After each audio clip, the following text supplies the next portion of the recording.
नमस्कार, special report के साथ हाजिर हूं मैं रुमाना इसार खान। पाकिस्तान के बारे में एक कहावत बेहद मशहूर है कि हर देश के पास एक सेना है, लेकिन पाकिस्तान में सेना के पास देश है। अच्छा, ये कोई जुमला नहीं है, बल्कि एक लाइन में पाकिस्तान का पूरा परिचय है।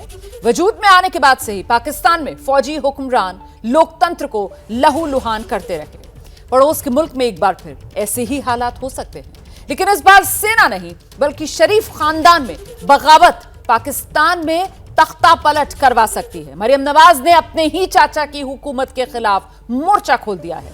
वजह क्या है, इस सुपर एक्सक्लूसिव रिपोर्ट में विस्तार से देखिए। पार या पार इंशाल्लाह। लाहौर ने भी ये फैसला दे दिया है, ताबेदार खान तुमको जाना होगा। जाली हुकूमत की गिरती हुई दीवार को आखिरी धक्का देने के लिए तैयार हो। इस्लामाबाद की तरफ आपको लॉन्ग मार्च करना पड़े तो निकलोगे घरों से। वो हर सियासी वार पर तीखा और तेज पलटवार करती है। आज से मेरी पूरी कोशिश है तुम्हें इस मुल्क में वापस लाया जाए। जो बुज़दिल है वो हट जाए, जो शेर है वो डट जाए। उसकी हर तकरीर के तरकश में विरोधियों के लिए हर तरह का जुबानी तीर होता है। ये गीदड़ आर्मी चीफ के ऊपर जो उसने कल जुबान इस्तेमाल की, क्या छुप छुप के नवाज शरीफ की तकरीर सुन रहे थे? ये हमला जनरल बाजवा पे नहीं है, ये पाकिस्तानी फौज पे हमला है। तुमने ठेका लिया हुआ है पाकिस्तान की फौज का। ऐसे ही बार पलटवार से पाकिस्तान के शरीफ खानदान की सियासी वारिस मरियम नवाज ने नियाजी की सल्तनत को उखाड़ फेंका था। उन्हीं मरियम नवाज ने अब अपने ही चाचा जान की हुकूमत की चिंदिया उड़ाने का फैसला कर लिया है। शरीफ खानदान में बगावत हो गई। यकीन नहीं आता तो खुद पाकिस्तानियों से ही सुन लीजिए। मरियम नवाज की पार्टी के नौजवान नुमाइंदों से मुलाकात की अंदरूनी कहानी सामने आ गई है। मरियम नवाज का कहना है कि मौजूदा हुकूमत की कारकर्दगी नून लीग पर नहीं डाली जा सकती। हमारी हुकूमत तब होगी जब नवाज शरीफ पाकिस्तान में होंगे। पाकिस्तान के टीवी चैनल्स पर चल रही इस ब्रेकिंग न्यूज का लब्बो-लुआब इतना है कि पड़ोस के मुल्क में एक बार फिर जमहूरियत का जनाजा निकलने वाला है। पाकिस्तान में फिर प्रधानमंत्री बदलने वाला है। मरियम नवाज खुद को सरकार से अलग कर सकती है। शहबाज शरीफ को हटाकर मरियम खुद प्रधानमंत्री बन सकती है। मरियम नवाज ने साफ कर दिया है कि उनकी पार्टी पाकिस्तान की सरकार का हिस्सा नहीं है। सवाल है कि मरियम ने अपने ही खानदान के खिलाफ मोर्चा क्यों खोल दिया है? जवाब ऐसे समझिए। 15 फरवरी को पाकिस्तान में मिनी बजट पेश किया गया। IMF की शर्तों के मुताबिक 170 अरब रुपए जुटाने हैं। रकम जुटाने के लिए शहबाज शरीफ ने भारी भरकम टैक्स लगा दी। पाकिस्तान में तेल की कीमतों में 30% बढ़ोतरी कर दी गई। नतीजा ये हुआ कि पहले से ही खाली कनस्तर पर बैठे पाकिस्तानियों की भूख से चीखें निकल गई। पाकिस्तानी शरीफ खानदान को बद्दुआएं देने लगे। हम अपने बच्चों को गला दबा देते हैं, हम खुद मर जाते हैं। अगर आप लोग को ये करना है तो मैं ये भी करके दिखाने के लिए तैयार हूँ। ये तो बेगारत है, ये हुकूमत वाले।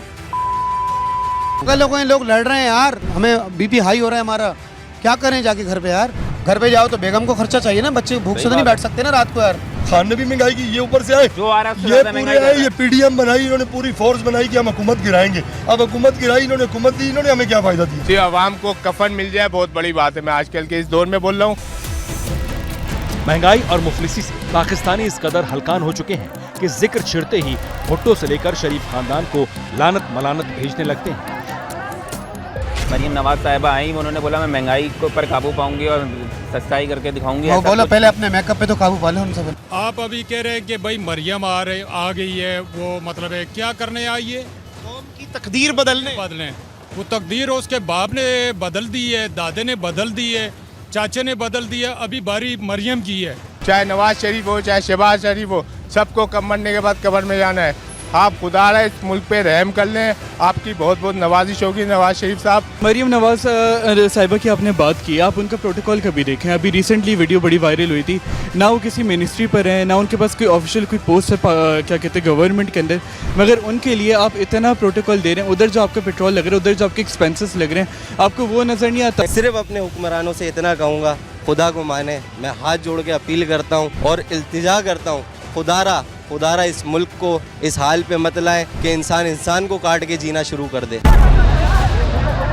वैसे पाकिस्तानियों का ये परमानेंट रोना है, लेकिन इस दफा हालात हलक तक पहुंच चुके हैं। शहबाज शरीफ की करतूतों ने नवाज खानदान की गैरत को खाक में मिला दिया है। नवाज शरीफ के कट्टर समर्थक भी शहबाज हुकूमत को कोस रहे हैं। तो मैं भी नून लीग का हूँ, PTI से लड़ाइयाँ भी लड़ी, मगर अब नफरत हो गया इनसे। ये कल इलेक्शन कराए ला तो अब किसी को भी वोट नहीं देंगे। ये जितने हुक्मरान हैं इन्होंने कर्जा लेके हमारे मुल्क को बेच के खा चुके हैं। हमारा मुल्क खत्म हो गया है। इन हुक्मरानों ने, कोई पार्टी नहीं चाहिए, सब पार्टियों ने मिलके खाया। ये अब PDM में जितने भी बिजनेस टाइकून भी बैठे हुए हैं, शहबाज शरीफ है, जरदारी है, इन सब के पास इतना पैसा है, अभी जिन्होंने किस्त ली है इससे डबल तो ये खुद इनके पास है। पाकिस्तान में आसमान छूती महंगाई को लेकर लोग प्रधानमंत्री शहबाज शरीफ के साथ ही नवाज शरीफ की बेटी मरियम नवाज की भी आलोचना कर रहे हैं। मरियम की सरकार से अलग होने के पीछे यही वजह बताई जा रही है। शरीफ खानदान में बगावत के पीछे माना जा रहा है कि शहबाज शरीफ की जगह मरियम नवाज खुद प्रधानमंत्री बनना चाहती है। पर्दे के पीछे इस बात की भी चर्चा है कि शहबाज के खिलाफ मरियम के पति यानी नवाज शरीफ के दामाद माहौल बना रहे हैं। 70 साल में नवाज शरीफ की वाहिद हुकूमत थी, वाहिद, जिसमें 4 साल आटा 35 रुपए किलो रहा। मरियम नवाज सर्जरी के लिए लंदन गई थी। लंदन से लौटने के बाद से ही मरियम नवाज ने अपने चाचा की सरकार के खिलाफ मोर्चा खोल दिया था। एक मिसाल है कि बंदर ने पूरे जंगल में आग लगा दी तो शेर को बुलाया गया, आओ आओ आओ आके आग बुझाओ। अब शेर एक जगह भी आग बुझा रहा है, एक जगह बुझाने के बाद दूसरी जगह जा रहा है, वहां पर भी आग बुझा रहा है। तो हर कोई उसको ये कह रहा है कि यहाँ भी आग लगी हुई है, ये क्यों नहीं बुझा रहे, यहाँ भी आग लगी हुई है, ये क्यों नहीं बुझा रहे। तो भाई आग बुझाने वाले से तो पूछ रहे पे, आग लगाने वाले से भी तो पूछो कि तुमने क्यों आग लगा दी इस पूरे मुल्क के अंदर। लंदन से लौटने के बाद मरियम ने अपनी ही सरकार को कोसना शुरू कर दिया था, जिसके बाद से ही चर्चा होने लगी कि पाकिस्तान में सत्ता परिवर्तन होने वाला है। मरियम नवाज पाकिस्तान मुस्लिम लीग की नेता है। पाकिस्तान के पूर्व PM नवाज शरीफ की बेटी हैं। 2012 में मरियम ने राजनीति में कदम रखा। 2013 में अपने पिता की सरकार बनाने में अहम भूमिका अदा की।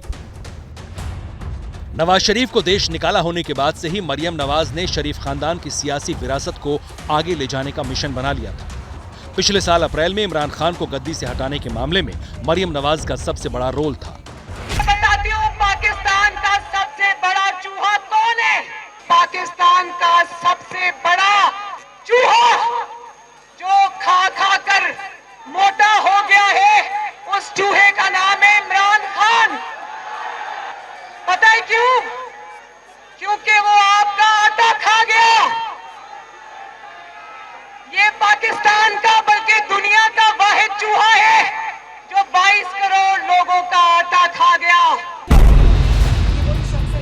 3.5 साल की सरकार के दौरान मरियम नवाज अपने हर जलसे में इमरान खान पर जमकर हमला बोलती रही। जिद ऐसी ठानी कि पाकिस्तान की 11 विपक्षी पार्टियों को साथ लाकर इमरान को सत्ता से बेदखल कर ही दिया। और अब शहबाज शरीफ को गद्दी से गिराने की तैयारी कर ली है। लेकिन इमरान का शेख चिल्ली फिर चिल्लाने लगा है। मरियम मेरी बेटियों जैसी है, लेकिन अपने शोर को तो साथ ले ले।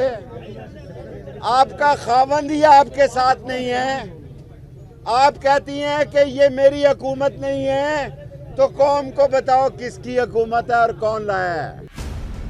मरियम की बगावत में नियाजी के शागिर्दों को फिर से इस्लामाबाद की गद्दी पर बैठने का मौका नजर आने लगा है, इसलिए चोर चोर चिल्ला रहे हैं। वैसे पाकिस्तान में अक्टूबर में चुनाव होने हैं, लेकिन जो हालात हैं उससे साफ है कि जिन्ना के मुल्क की हुकूमत एक बार फिर फौजी तानाशाह के हाथ जाने वाली है। शरीफ खानदान में सत्ता के लिए छिड़ा गृह युद्ध पाकिस्तान का फिर से तमाशा बनाने वाला है। Bureau report, ABP news. और स्पेशल रिपोर्ट में अब बात AIMIM के प्रमुख असदुद्दीन ओवैसी। अच्छा, ओवैसी साहब का जिक्र आते ही आंखों के सामने जो तस्वीर उभरती है उसमें जज्बाती तकरीर, शोलों से अल्फाज, हिंदू मुसलमान वाली राजनीति, यही सब नजर आता है।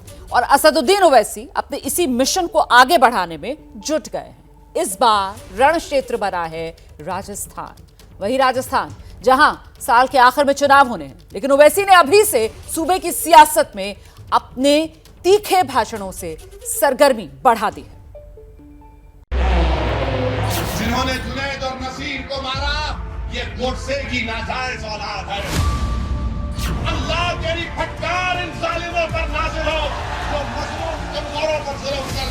इख्तिदार के नशे में है, कभी जुनैद और नसीर को, तो कभी पीलू खान को, तो कभी अखलाक को, तो कभी रकबर को, तो कभी जुनैद को, तो कभी नसीर को। विधानसभा चुनाव की आहट है, पार्टी के विस्तार की चाहत है, इसलिए भाईजान की शोले बरसाती जुबान पर फिर हिंदू मुसलमान वाली सियासत है। जिन्होंने जुनैद और नसीर को मारा, ये गोडसे की नाजायज औलाद है। मैं तो अल्लाह से दुआ करता हूं कि परवरदिगार, जिन्होंने जुनैद और नसीर को मारा, अल्लाह तेरी फटकार इन जालिमों पर नाजिल हो। जमीन राजस्थान की है, भाईजान को अपनी मजहबी सियासत के लिए माकूल मुद्दा भी मिल गया है, इसलिए बगैर देरी हैदराबाद से राजस्थान पहुंच गए। जज्बात के रास्ते राजस्थान की विधानसभा में एंट्री के लिए जोरदार तकरीर तैयार हुई और डरने डराने वाली अपनी खास राजनीति को इमोशनल लफ्जों का जामा पहनाकर जमीन पर उतार दिया। और अगर कोई मुसलमान अपनी शादी की बारात में तलवार लेकर नाचता है तो 2 घंटे के अंदर पुलिस पहुंच जाती है और पूछती है कहां से लाया तलवार। मगर ये लोग जो हथियार और बंदूक लेकर फिरते हैं, गांव रक्षक के नाम पर गांव की हिफाजत नहीं कर रहे, बल्कि गाय के नाम पर ये इंसानियत का कत्ल कर रहे हैं। हमको इसकी मजम्मत करनी चाहिए। राजस्थान में साल के आखिर में विधानसभा चुनाव हैं। हैदराबाद तक सिमटी अपनी पार्टी और अपने मजहबी एजेंडे को देश भर में विस्तार देने के लिए अब ओवैसी को राजस्थान में अवसर दिख रहा है। और जिन्होंने जुनैद और नसीर को मारा, सुनो जालिमों, तुम जुल्म करके जुनैद और नसीर को मार दिए, मगर अल्लाह तुमको, तुम्हारी नस्लों को अल्लाह नस्तो नाबूद करके रखेगा इंशाअल्लाह ताला। तुमने जुनैद और नसीर को जलाया नहीं, तुमने इंसानियत को जलाया है। जुनैद और नसीर की हत्या किसने की? हत्या के पीछे की वजह क्या है? इसकी जांच हो रही है। पुलिस ने एफआईआर दर्ज कर ली है, लेकिन ओवैसी को अपनी राजनीति के लिए जमीन मिल चुकी है। इसलिए हैदराबाद से चलकर ओवैसी भरतपुर में जुनैद और नसीर के घर पहुंचे, मुलाकात की और पीड़ितों के आंसू पहुंचने के नाम पर अपनी मजहबी सियासत का पुराना फसाना नए अंदाज में छेड़ दिया। मैं पूछना चाहता हूं राजस्थान की सरकार से, आपने क्या किया जब आपके प्रशासन को जाकर जुनैद और नसीर के जिम्मेदारों ने कहा कि इन बच्चों को यही सरजमीन से किडनैप करके लेकर चले गए हरियाणा में, तो पुलिस का काम किया था कि पुलिस भी हरकत में आती और राजस्थान के बॉर्डर में इन जालिमों को रोक देती। ओवैसी की राजनीति का केंद्र मुसलमान है, इसलिए हैदराबाद वाले भाईजान मुद्दा वही चुनते हैं जो मुसलमानों को रिझाए, उनके जज्बातों को जगाए और वोट बटोरे। अक़लियत के जज्बातों को कुरेद कर ही ओवैसी अपनी राजनीति की लकीर को बड़ा करना चाहते हैं। ये वही लोग हैं जो गोलियों से हमको डराना चाहते हैं। अरे याद रखो, तुम्हारी गोलियां खत्म हो जाएगी, मगर जिसकी जबान से अशहदु अल्ला इलाहा इल्लल्लाह व अशहदु अन्ना मुहम्मद रसूलुल्लाह निकलता है, वो गोलियों से नहीं डरता, वो रब्बे कायनात से डरता है। ओवैसी ने राजस्थान के अपने पॉलिटिकल टूरिज्म में चुन चुनकर उन इलाकों को शामिल किया है जो मुस्लिम बहुल हैं। गुजरात की तरह राजस्थान में भी ओवैसी की नजर मुस्लिम बहुल इलाकों पर है। राजस्थान की आबादी में 9.07% मुसलमान हैं। राजस्थान के 18 जिलों में मुसलमानों की प्रभावी मौजूदगी है। विधानसभा की 40 सीटों पर मुसलमान वोट निर्णायक हैं। 18 जिलों की 40 सीटों में से 15 से ज्यादा सीटों पर मुस्लिम उम्मीदवार चुनाव जीतते रहे हैं। ओवैसी की नजर इन सीटों पर है, इसलिए वो इस इलाके में पहुंचे और राजस्थान की सियासत में एक नए प्रयोग का इशारा भी किया। आज भारत में अगर किसी के खून की अहमियत नहीं है तो मुसलमान की खून की अहमियत नहीं है, दलित के खून की अहमियत नहीं है, आदिवासियों के खून की हैवियत नहीं है। बताओ ये कब तक जुल्म तुम्हारा चलेगा? हमारे वोटों की भीख पर सत्ता में बैठते हैं, मगर आज इनकी जबानें खामोश हैं, जबानें इनकी नहीं खुलती है। तो राजस्थान में ओवैसी ने मुस्लिम, दलित और आदिवासी का नया राजनीतिक समीकरण बनाने का प्लान बनाया है। इसकी वजह यह है, राजस्थान में अनुसूचित जाति की आबादी 17% है। राजस्थान विधानसभा में अनुसूचित जाति के लिए 34 सीटें आरक्षित हैं। राजस्थान में अनुसूचित जनजाति की आबादी करीब 14% है। राजस्थान में अनुसूचित जनजाति के लिए 25 सीटें रिजर्व हैं। यानी ओवैसी, मुसलमान, दलित और आदिवासी को एक बैनर के नीचे लाकर राजस्थान की आधी से ज्यादा सीटों पर अपनी मजबूत मौजूदगी दर्ज कराना चाहते हैं। देश के प्रधानमंत्री बस करिए, कब तक झूठ बोलेंगे? सबका साथ, सबका विकास, सबका विश्वास, प्रयास। अरे इंसानों को पकड़कर, मारकर उनको जला दिया जा रहा है। भारत के प्रधानमंत्री, आप इनको रोकेंगे या नहीं रोकेंगे? अगर नहीं रोकेंगे तो फिर रूल ऑफ लॉ खत्म हो जाएगा, संविधान कमजोर पड़ जाएगा। बताओ ये कौन सा ऐसा काम ये जो हो रहा है, इस पर कौन रोक लगाएगा? भारत के प्रधानमंत्री इस पर कुछ नहीं बोलेंगे। भारत के प्रधानमंत्री इन जालिमों के ऊपर कुछ नहीं बोलेंगे, चाइना पर कुछ नहीं बोलेंगे। और वो बड़ा पूंजीपति है जो आजकल सुर्खियों में बना हुआ है, उस पर कुछ नहीं बोलेंगे।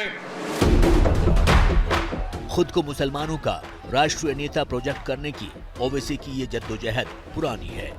बिहार, यूपी, महाराष्ट्र से लेकर गुजरात तक के चुनाव में ओवैसी अपनी किस्मत आजमा चुके हैं।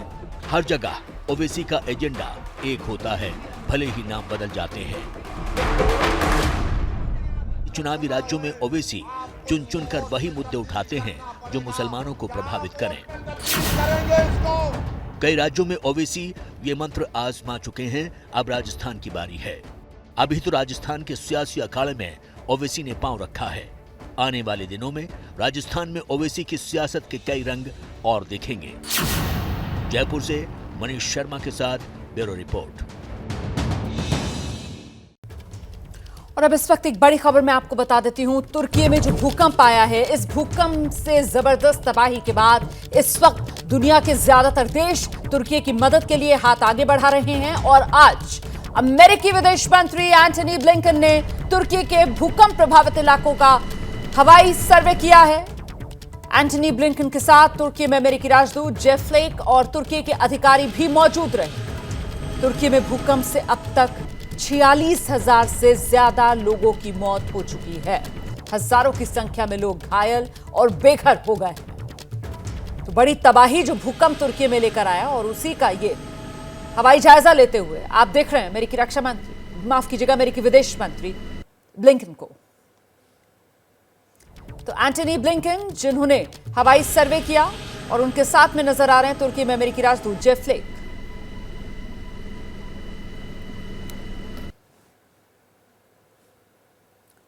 स्पेशल रिपोर्ट में अब बात एक ऐसी खबर की जिसने पूरी दुनिया को खौफजदा कर दिया है। कराची में पुलिस हेडक्वार्टर पर हमले के बाद आतंकवादी संगठन टीटीपी यानी तहरीक तालिबान ने पाकिस्तान पर कब्जे का मंसूबा जाहिर कर दिया है। टीटीपी ने धमकी दी है कि पाकिस्तान में हमले जारी रखेगा। तो अब सवाल यह कि क्या पाकिस्तान के परमाणु हथियार महफूज हैं? क्या होगा अगर पाकिस्तान के परमाणु हथियार टीटीपी के कब्जे में आ जाएं? पड़ोस के मुल्क के आतंक और न्यूक्लियर दहशत को सामने रखती ये रिपोर्ट आपको जरूर देखनी चाहिए।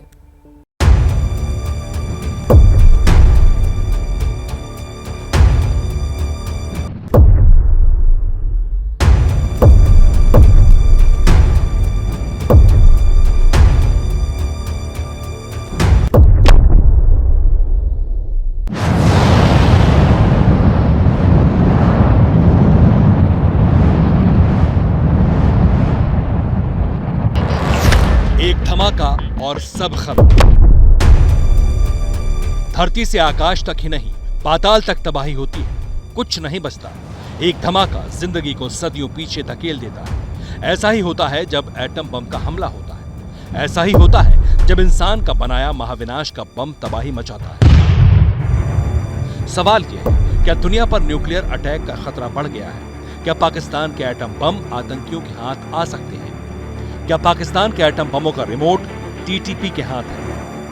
पाकिस्तान के पास 150 से ज्यादा एटम बम है। पाकिस्तान के पास न्यूक्लियर हथियारों का बड़ा जखीरा है और पाकिस्तान के पास दुनिया के सबसे खूंखार दहशतगर्द तहरीके तालिबान भी है, जिसने पाकिस्तान पर कब्जे की मुनादी कर दी है। साहब, अफगान तालिबान अब वही बातें कर रहे हैं जो साबिक कम्युनिस्ट पश्तूनिस्तान बनाने वाले किया करते थे कि हम अटक तक पाकिस्तान का इलाका कब्जा कर लेंगे। अटक तो दूर, पाकिस्तान के पाले पोसे दहशतगर्दों ने कराची में कयामत का ट्रेलर दिखा दिया। शुक्रवार को शाम 7:10 पर तहरीके तालिबान पाकिस्तान के आतंकियों ने कराची के पुलिस हेडक्वार्टर पर हमला किया। ये तस्वीरें उसी दौरान की। कई घंटे तक कराची इसी तरह धमाकों से गूंजता रहा। घंटों चली मुठभेड़ में टीटीपी के 3 आतंकी मारे गए, वहीं 7 और लोगों की जान भी चली गई। कराची में हुए इस हमले के बाद से ही पाकिस्तानियों को टीटीपी का खौफ नजर आने लगा है। अब अल्लाह ना करे ये तालिबान को अगर अकल आ गई, अगर तो अकल आ गई तो हम बच जाएंगे, वरना ये फिर वो 79 to 89 एंड फ्रॉम 89 to आप 2000 तक आपका क्या हाल हुआ है, और ये फिर एक बड़ी डिस्टर्बेंस, एक डिस्टर्बिंग सिचुएशन हो जाएगी। आंसू बहाते और खौफ में जीते ये वही पाकिस्तानी हैं जो काबुल पर तालिबान के कब्जे के बाद ताली पीट रहे थे, अब माथा पीट रहे हैं। ये एक अड्डा बन गया है टेररिस्ट का। अफगानिस्तान में क्या नहीं है, वो है आइसिस है उधर, दाइश है उधर, और ये हैं उधर। हमारे इन्होंने आर्मी पब्लिक स्कूल को अटैक किया कितने साल पहले और कितने लोगों को मारा, और कल इन्होंने girls school, army girls school पे अटैक किया, बच गए। ये लोग हैं, इनके साथ आप बात करना चाहते हैं? वो मुल्क है अफगानिस्तान जो डे 1 से आपको रिकॉग्नाइज नहीं किया है। वो कहते हैं अटक तक ये सब अफगानिस्तान है। अफगानिस्तान है क्या? यह हाल उसी पाकिस्तान का है जिसके पाले पोसे दहशतगर्दों की करतूतों से हमारी धरा दशकों से लाल होती रही। जिन सपोलों को पाकिस्तान दूध पिलाता रहा, वही जिन्ना के मुल्क को कैसे डसने वाले हैं, ऐसे समझिए। कराची में हमले के बाद टीटीपी ने पाकिस्तान को चेतावनी दी। टीटीपी ने कहा है कि वो आगे भी पाकिस्तान में हमले करता रहेगा, पाकिस्तान के फौजी और पुलिस ठिकानों को निशाना बनाता रहेगा। पिछले महीने ही टीटीपी ने धमकी देते हुए एक वीडियो जारी किया था। वीडियो में एक शख्स हाथ में एक कागज पकड़े हुए है जिस पर उर्दू और अंग्रेजी में एक मैसेज लिखा है। इस वीडियो में शख्स का चेहरा नजर नहीं आ रहा। इस खत में ये जो बयान जारी किया गया है, इसमें बाकायदा पाकिस्तान पीपल्स पार्टी और पाकिस्तान मुस्लिम लीग नून को धमकी दी गई है। ये कहा गया है कि उनके खिलाफ ठोस इकदाम उठाने पर गौर कर रही है टीटीपी। बिलावल भुट्टो, वजीर खारजा बिलावल भुट्टो का नाम लेकर उनको लड़कर आया है। इतना ही नहीं, टीटीपी शहबाज शरीफ और बिलावल भुट्टो को भी मारने की धमकी दे चुका है, जिसके बाद से ही पाकिस्तानियों को सिर पर बारूद बरसने का खौफ सताने लगा है। वैसे टीटीपी है क्या, ये भी जानिए। टीटीपी का पूरा नाम तहरीके तालिबान पाकिस्तान है। 2007 में टीटीपी को पाकिस्तान ने ही बनाया। पिछले 19 साल में टीटीपी सैकड़ों हमले कर चुका है। 2016 में पेशावर के आर्मी स्कूल पर हमला टीटीपी ने ही किया था। उस हमले में 200 से ज्यादा बच्चे मारे गए थे। पाकिस्तान के लिए बुरी खबर यह भी है कि टीटीपी ने बलूचों के साथ हाथ मिला लिया है। पिछले महीने ही बलूचिस्तान में हुए बड़े हमले में पाकिस्तान के कई फौजी मारे गए। सवाल ये पैदा होता है कि तहरीके तालिबान पाकिस्तान किसकी पैदावार है, कहाँ से इनका ओरिजिन हुआ। आप 1979 से देखें और 1988 तक यही तालिबान पहले हीरो थे, और हीरो से बाद में वक्त गुजरने के साथ साथ जब गुजरा और मुशर्रफ का दौर आया तो ये ज़ीरो हो गए। यही पहले मुजाहिदीन थे और यही बाद में क्या हो गए, दहशतगर्द हो गए। सबसे बड़ी वजह तो एक पाकिस्तान गवर्नमेंट की ये नाअहली है कि उन्होंने कभी भी बलोचों को उनके हकूक़ नहीं दिए जो कि उनको देने चाहिए थे। एक तो अवेयरनेस की कमी है, एजुकेशन की कमी है, और जब आपके मुल्क में ये चीज़ें होती हैं, जब गवर्नमेंट उनको ऑलरेडी जो है किसी किस्म की कोई सपोर्ट नहीं मिल रही, तो ऑब्वियसली जो बाहर की जो कंट्रीज़ हैं, जो बैरूनी ताकतें हैं, उनको जो है वो स्पेस नज़र आती है और वो उसमें इंटरफेयर करते हैं, और ये मामला जो है ना वो फिर बहुत दूर तक निकल जाते हैं। पाकिस्तानियों की जुबानी ये आतंक के उस पाप का कबूलनामा है जिससे दुनिया वक्त बेवक्त सिसकती रही, लेकिन अब बात हद से बाहर हो चुकी है। टीटीपी ने पूरे पाकिस्तान पर कब्जे का मंसूबा तैयार कर लिया है। टीटीपी पाकिस्तान में शरिया कानून लागू करना चाहता है। पाकिस्तान में शरिया कानून लागू होने तक हमले की धमकी दे चुका है। दूसरी तरफ पाकिस्तान की फौज टीटीपी के सामने सरेंडर कर चुकी है। पाकिस्तान की सेना में जिहादी मानसिकता तेजी से पनप रही है। इसलिए एक्सपर्ट्स का मानना है कि वो दिन दूर नहीं जब पाकिस्तान पर तालिबान का कब्जा होगा। ना मुझे इंडिया के साथ बेहतरी नजर आ रही है तल्लुकात की, ना मुझे अफगानिस्तान के साथ नजर आ रही है। उसकी वजह यह है कि हमारी सारी नेशनल सिक्योरिटी पॉलिसी जो है ना, वो काफ़ी अरसे से मिसप्लेस्ड है, वो ठीक नहीं है। हमने एक दुश्मन बना लिए अपने बॉर्डर्स में। पाकिस्तान पर अगर टीटीपी का कब्जा होता है तो आतंकियों के हाथ पाकिस्तान के एटमी हथियार लगने की पूरी आशंका है। इसलिए अमेरिका समेत ताकतवर देशों में पाकिस्तान का परमाणु जखीरा जब्त करने को लेकर सुगबुगाहट होती रही है। अमेरिकी प्रेसिडेंट जो बाइडेन से लेकर पूर्व राष्ट्रपति बराक ओबामा तक इस पर चिंता जाहिर कर चुके हैं। Terrorists getting their hands on a weapon of mass destruction like a nuclear weapon. Fortunately, because of our efforts so far, no terrorist group has yet succeeded in obtaining a nuclear device or producing a dirty bomb using radioactive materials. But we know that Al-Qaeda has tried. ISIL's already used chemical weapons in Syria and Iraq. And if they ever got hold of a nuclear weapon or nuclear material, we have no doubt they'd use it. But we know that ex president Barack Obama ने जो कहा वही सच्चाई है। इसलिए पाकिस्तान पर TTP के कब्जे की आशंकाओं से दुनिया सहमी हुई है। लेकिन ये भी सच है कि जिस दिन तहरीके तालिबान के हाथ परमाणु बम लगेगा, उस दिन दुनिया के नक्शे से सबसे पहले पाकिस्तान ही मिटेगा।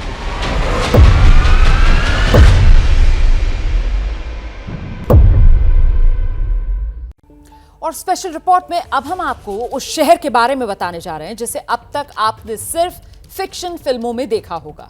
ये शहर 8 कुतुब मीनार से भी ज्यादा ऊंचा होगा। 170 किलोमीटर लंबे इस शहर में एक कोने से दूसरे कोने तक पहुंचने में महज 20 मिनट लगेंगे। इस शहर में न सड़क होगी, न कारें होंगी, न प्रदूषण होगा।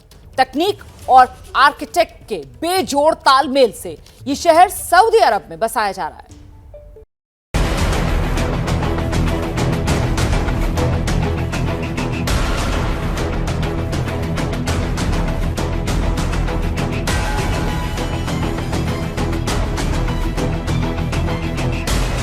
ऐसा शहर जहां सड़कें नहीं होंगी,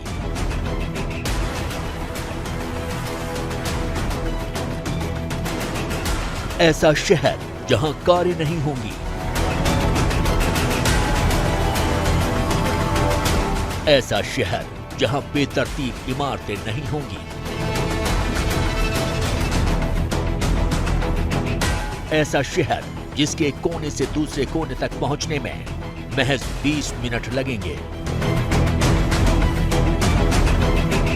ऐसा शहर आपने अब तक सिर्फ हॉलीवुड की साइंस फिक्शन मूवीज में देखा होगा, लेकिन अब यह शहर फिल्मी पर्दे से निकलकर जमीन पर साकार हो रहा है।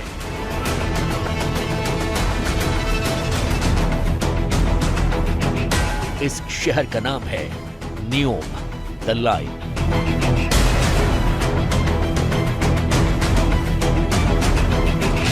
ये शहर नहीं, एक सपना है और इस सपने का पहला डिजाइन दुनिया के सामने 29 जुलाई 2022 को सऊदी अरब के क्राउन प्रिंस मोहम्मद बिन सलमान ने रखा था।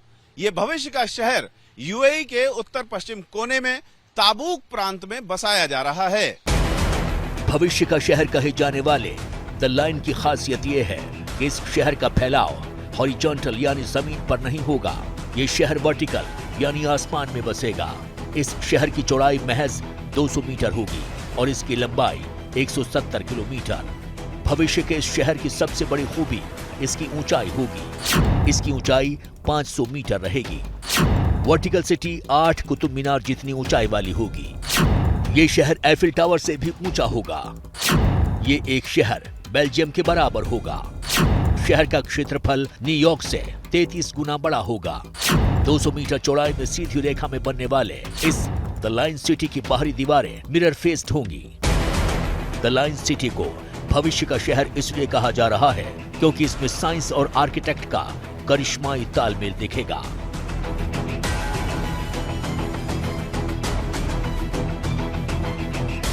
पूरे शहर की प्लानिंग ट्रिपल लेयर सिटी के तौर पर की गई है, यानी पूरा शहर 3 लेवल पर बनेगा। शहर के ऊपरी हिस्से में सिर्फ हरियाली होगी। इमारतों की दूसरी मंजिल पर रहने के लिए घर होंगे, स्कूल कॉलेज होंगे, हॉस्पिटल और मॉल होंगे, जबकि बिल्डिंग के ग्राउंड फ्लोर पर हाई स्पीड ट्रेन होगी। भविष्य के इस शहर की आबादी करीब 90 लाख होगी और यहाँ पे रहने वाले लोगों की जरूरत का हर सामान सिर्फ 5 मिनट की वॉकिंग डिस्टेंस पे मौजूद होगा। हाईटेक द लाइन सिटी को चलाने में आर्टिफिशियल इंटेलिजेंस की अहम भूमिका होगी।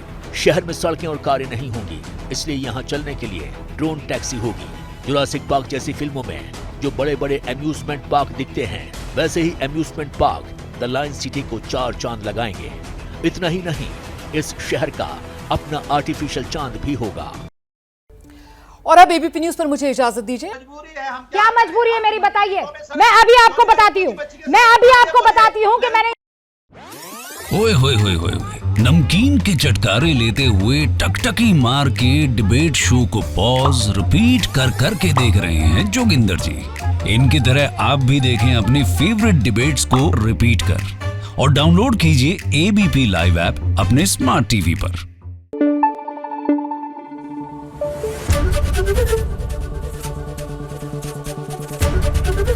एबीपी न्यूज आपको रखे आगे।